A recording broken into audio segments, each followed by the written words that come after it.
15 fenómenos humanos de circo que realmente existen. Los victorianos tenían gusto por lo extraño y no lo ocultaban. Con el auge de la fotografía y P.T. Barnum, convirtiendo el espectáculo humano en una industria en toda regla, el mundo obtuvo su primera mirada curada de los fenómenos, las rarezas y lo profundamente inusual. Pero no se trataba solo de los espectáculos en vivo. En sus hogares, la gente usaba linternas mágicas y estereoscopios para ver estas supuestas curiosidades en 3D. Y hoy, verás a esas personas que alguna vez fueron tratadas como atracciones, no como seres humanos. Así que, comencemos esta cuenta regresiva con número 15, Lázaro y Johannes Baptista Colloredo. Mucho antes de Chang y Eng, Europa ya había visto extraños gemelos unidos que desafiaban toda creencia. Lázaro y Johannes nacieron en Génova a comienzos del siglo XVII, siglos antes de la medicina moderna. Lázaro era saludable, inteligente y completamente móvil, mientras que su hermano gemelo, Johannes, colgaba de su pecho y abdomen, vivo pero en gran parte inmóvil, con una conciencia mínima. Juntos recorrieron Europa, actuando ante nobles y científicos, incluso obteniendo audiencias con el rey Carlos I y la reina Enriqueta María. Las multitudes se maravillaban, pero fuera del escenario, Lázaro cubría a su hermano con una capa para evitar a los curiosos. Se casó, tuvo hijos y manejó su carrera con una dignidad notable. Una leyenda dice que una vez mató a un hombre después de ser provocado. El tribunal se negó a ejecutarlo, dictaminando que sería injusto matar a Johannes, que era inocente. Liberado, reanudó sus giras, demostrando que la propia supervivencia podía ser tanto su maldición como su protección. Su historia mezcló anatomía, moralidad y suerte en algo que la historia nunca olvidó. Número 14. Mirindajo. Mirindajo nació en algún lugar de los Países Bajos y se hizo conocido en toda Europa como el hombre invulnerable. Por buenas razones. Por extraño que suene, su cuerpo podía ser atravesado con espadas, dagas, púas, lo que se te ocurra, aparentemente sin dolor ni lesión. En sus primeros años, Dayo llevó una vida normal, trabajando en diseño y sin reportar nada inusual. Pero alrededor de sus primeros 30 años, afirmó recibir sueños vívidos que lo convencieron de que había sido elegido por una fuerza superior. A los 33 años, dejó su trabajo y se declaró invulnerable. Comenzó a actuar en bares y locales clandestinos, permitiendo que extraños le atravesaran el torso con objetos de acero afilados. También tragaba vidrio, hojas de afeitar y otros materiales peligrosos. A pesar del impacto en el público, él realmente creía que su cuerpo era divino. Dajo afirmaba que sus poderes eran un regalo de Dios, destinados a alejar a la humanidad del materialismo. En 1948, tragó una aguja de acero para demostrar su fe, pero tristemente fue extraída quirúrgicamente y 10 días después murió por una ruptura aórtica a los 35 años. Número 13. Commodore Nutt, George Washington Morrison. Nutt era un animado artista de exhibición inglés cuando P.T. Barnum lo encontró en 1862 actuando en una feria rural en mal estado. Indignado por el descuido de su representante, Barnum afirmó que pagó a los padres del niño $30,000 por un contrato de varios años que incluía tanto educación como cuidados. Bajo el nombre de Commodore Nutt, el niño se convirtió en una sensación en toda América y Europa, encantando tanto a la realeza como a las multitudes. Pero la fama trajo rivalidad.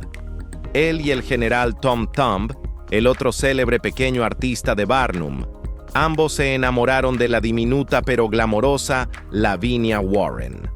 Su competencia se volvió amarga, llegando incluso a estallar en una pelea sobre el escenario. Cuando Lavinia se casó con Thumb, Nutt quedó destrozado y renunció al romance durante años. Aún así, permaneció en la compañía de Barnum, interpretando actos musicales y de comedia que obtenían aplausos constantes. A medida que envejecía, se retiró del foco público, pero siguió siendo una figura querida entre la gente del circo, un artista recordado menos por su tamaño que por su terco corazón y espíritu. Número 12. Little Angie. Has visto a Angelo, aunque no te des cuenta. Ha estado en tus películas de la infancia, en tus cintas de terror de culto, en tus programas de los sábados por la mañana, siempre escondido en una esquina de la pantalla, robándose la escena. Medía solo 2 pies y 11 pulgadas, pero su carrera cinematográfica se extendió durante 6 décadas. Mientras la mayoría de los actores de Freaks desaparecieron, Rosito hizo todo lo contrario. Se convirtió en el rostro de cada papel que nadie más podía interpretar del todo: gremlins, ghouls, acompañantes, alienígenas, inadaptados de circo. Fue Little Mo en Baretta. Fue Master en Mad Max, Beyond Thunderdome. Entre trabajos, dirigía un humilde kiosco de periódicos en Los Ángeles porque para él la fama nunca fue el objetivo, el trabajo sí.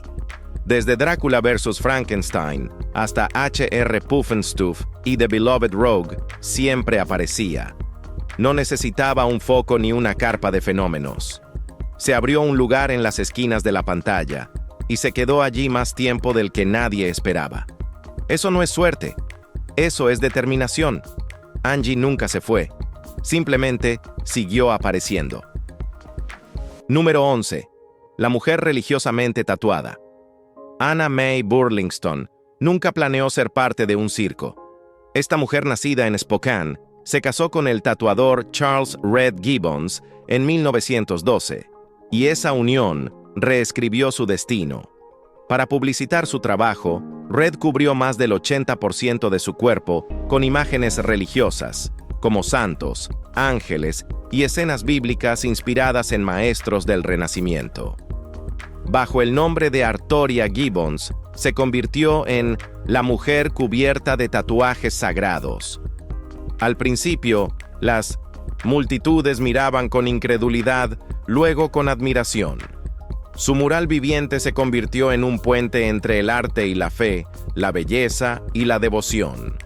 Con los años, actuó en carnavales itinerantes, ferias y las carpas más grandes de Ringling Bros. And Barnum. A diferencia de la mayoría de los actos tatuados que desaparecieron tras una década, Artoria permaneció en la carretera hasta bien entrados sus 70 años, retirándose en 1981 después de casi 70 años en el mundo del espectáculo. Murió en 1985, una de las últimas de su clase. Su historia no trataba de tinta, trataba de la creencia grabada en la piel. Número 10. Nora Hildebrandt. Nora Hildebrandt no eligió convertirse en la primera mujer tatuada de Estados Unidos, pero digamos que el destino y la familia lo hicieron por ella. Nació en 1857 y creció bajo el zumbido de las agujas de tatuar de su padre. Martin Hildebrandt fue el primer tatuador de Estados Unidos, y cuando el trabajo escaseaba, utilizaba la piel de su hija como lienzo. Para cuando tenía 20 años, el cuerpo de Nora llevaba más de 365 diseños, cada uno tatuado a mano por su padre. Cuando debutó en el Museo de Bunnell en 1882, el público victoriano quedó atónito. Una mujer exhibiendo tatuajes que antes estaban reservados para soldados y marineros. Más tarde giró con Barnum y Bailey, anunciada como la primera mujer tatuada profesional del país. Nora se comportaba con confianza y orgullo silencioso, transformando lo que antes se consideraba vergonzoso en espectáculo. Murió joven, en 1893, pero dejó tras de sí un movimiento que convirtió la autoexpresión en parte del espectáculo. El coraje de Nora dio forma al escenario mucho después de que ella se fuera de este mundo. Número 9. Grady Stiles Jr. Grady Stiles Jr. creció dentro del mundo del carnaval y nunca escapó de él. Nacido con ectrodactilia, un defecto raro que fusionaba sus dedos de manos y pies en formas parecidas a garras, se hizo conocido como el Chico Langosta.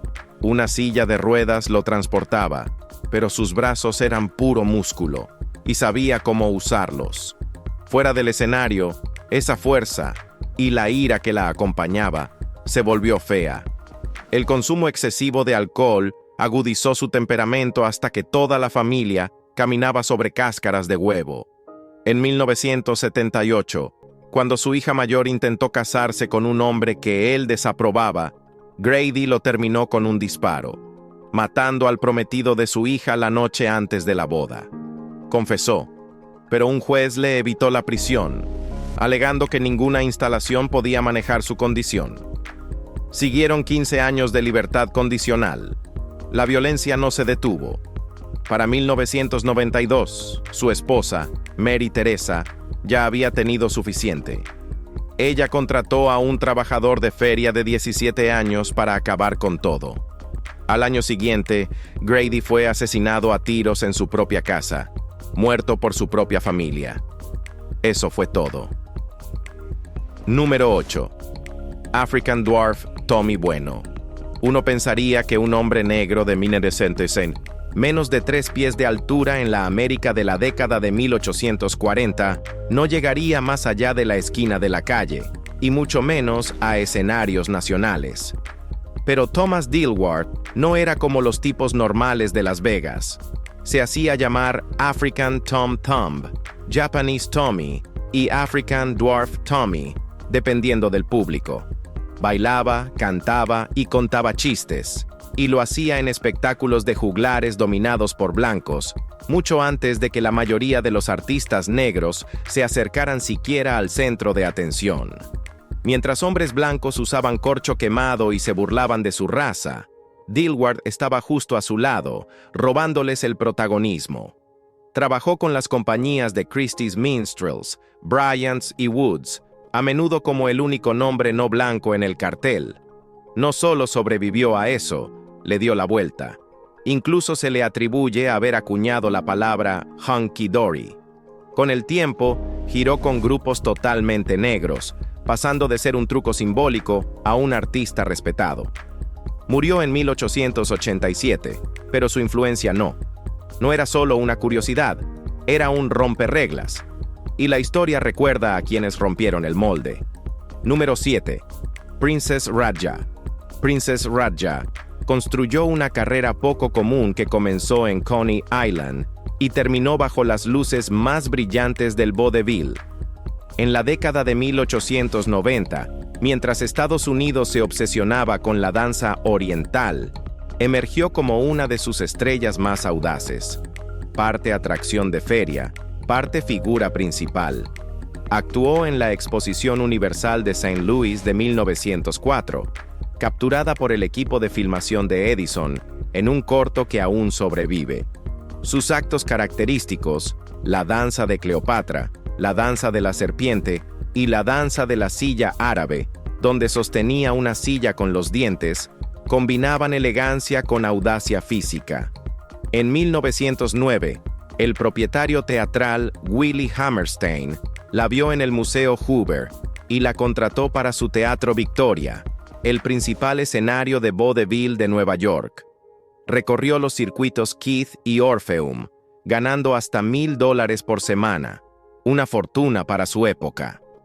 Brevemente casada con el productor Clifford Fisher, se divorció en 1921 y continuó actuando durante décadas después.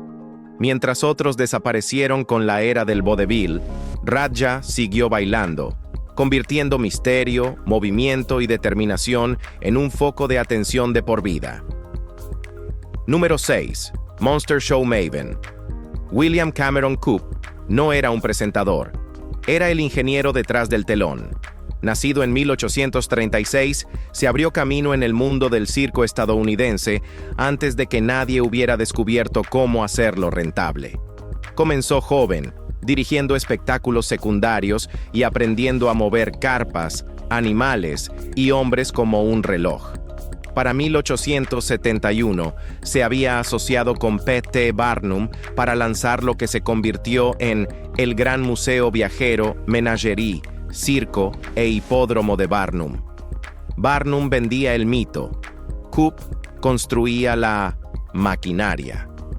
Diseñó el primer tren de circo, transformando un negocio lento de carretas en una industria de alcance nacional, e inventó el sistema de múltiples pistas que podía entretener a miles a la vez. Tras separarse de Barnum, Coop siguió inventando. Abrió los United Monster Shows, construyó uno de los primeros acuarios itinerantes y más tarde probó con espectáculos del viejo oeste. No murió rico ni famoso, pero dejó el plano para cada circo que vino después. Él no era el showman, todos lo eran, gracias a él. Muy bien, chicos, ahora vayamos a número 5, The Candy Kids. La historia de Jean Bregan comenzó en Austria en 1869, donde actuaba bajo el nombre de Prince Colibri, encantando al público europeo con su ingenio rápido y su sentido del ritmo. Al otro lado del océano, Ines Lewis, una persona de talla baja de Iowa, estaba dejando su propia huella como cantante y bailarina. Cuando se conocieron, la química fue instantánea. Se casaron alrededor de 1905 y construyeron un acto para dos personas que mezclaba humor, música y movimiento, actuando como The Candy Kids.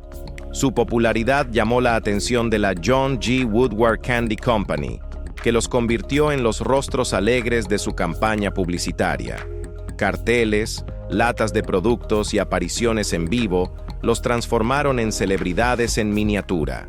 Lejos del escenario, construyeron una casa perfectamente escalada en Council Bluffs, Iowa, diseñada para ajustarse exactamente a sus proporciones, un punto de referencia que aún se mantiene en pie hoy.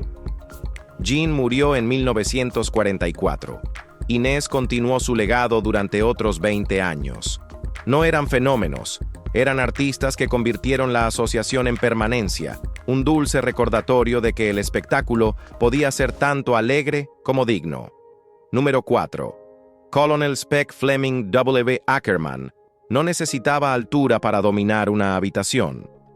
Nacido en 1863 en Moravia, creció hasta medir 1,32 m, pero eso era lo menos interesante de él.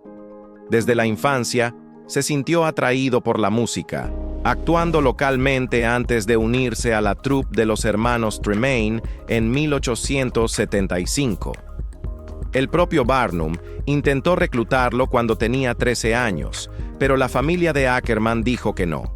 Estudió música en Nueva York, conoció a Tom Thumb y Lavinia Warren, y se unió a su compañía de ópera liliputiense, recorriendo toda América del Norte. Cuando un representante corrupto huyó con el dinero de la troupe, siguió trabajando hasta que su voz se agotó. Entonces cambió completamente de rumbo. Dirigió un estudio fotográfico, una central telefónica, una línea de autobuses, y lideró la banda de cornetas de Huff como director de banda.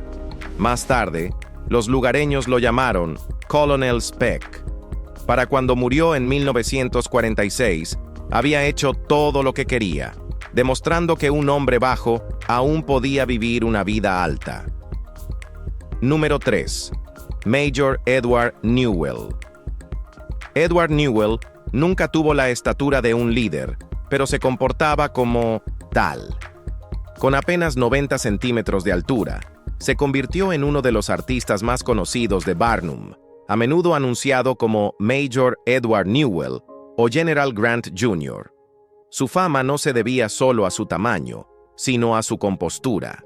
En 1877, su matrimonio con Minnie Warren, hermana de Lavinia Warren, la esposa de Tom Thumb, se convirtió en un titular nacional, con ceremonias fastuosas y cobertura de prensa. Pero la tragedia llegó rápidamente. Minnie murió un año después durante el parto. Newell desapareció de los carteles estadounidenses y reapareció en Londres, reconstruyendo su vida en silencio. Allí conoció a Mary Ann Drake, una mujer de estatura promedio, y encontró un nuevo público en los teatros de variedades. A diferencia de muchos actos de Barnum, envejeció con dignidad, no con escándalo. Trabajó de forma constante hasta su muerte en 1919. Para sus colegas, no era una curiosidad, era un profesional, uno de los pocos que convirtió el espectáculo en un arte duradero y elegante. Número 2. Princess Nelly y Major Stanley Joubert. Stanley Joubert sabía que su tamaño podía atraer miradas, pero se aseguraba de que la gente se quedara por el espectáculo. Midiendo entre 90 centímetros y 1,20 m, trabajó en cada feria de pueblo pequeño y circuito de carpas en Estados Unidos. Su compañera, Nellie Frances Way, con apenas 76 centímetros de altura, era una violinista con una presencia suave y un ingenio agudo. Juntos, se convirtieron en Princess Nelly y Major Stanley, un dúo que mezclaba música, diálogo y humor en algo tierno y genuino. Giraron con el circo Otis Smith y el espectáculo Mighty Doris Cole. Francis Ferrari vivía en un pequeño camión que servía tanto de hogar como de escenario. Cuando la Gran Depresión apagó las luces del circo, se establecieron en Waterford, Connecticut, en una casa de 3 por 9 metros que construyeron para ellos mismos. Nelly falleció en 1941. Stanley la siguió años después. Sus nombres se desvanecieron, pero su vida juntos siguió siendo notable.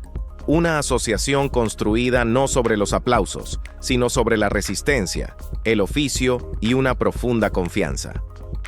Número 1. Comandante del Carnaval. La historia de William Morgan no suena real, pero lo es.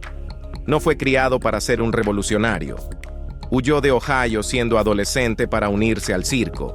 Tragado de espadas, manejo de elefantes, cosas de feria. Pero después de una estancia en prisión y algunos giros oscuros, desapareció y luego resurgió en las montañas cubanas con un rifle y una nueva identidad. El americano, lo llamaban. A finales de la década de 1950, luchó junto a Fidel Castro, liderando tropas rebeldes y convirtiéndose en un símbolo nacional. Las cámaras lo siguieron. Se hicieron carteles. Y cuando las promesas de Castro se agriaron, Morgan cambió de bando. Ese movimiento le costó la ejecución por fusilamiento en 1961, apenas semanas antes de la invasión de Bahía de 1900. Cochinos. Tenía solo 32 años, sin medallas, sin segunda oportunidad. Del carnaval al combate, su vida ignoró toda lógica. Incluso hoy, nadie está del todo seguro de si fue un héroe, un vagabundo o simplemente un hombre que se negó a quedarse quieto. Pero es recordado, y no muchos chicos de feria obtienen un final así. Si has disfrutado este video, asegúrate de dar like y suscribirte. Gracias por vernos, y nos veremos pronto.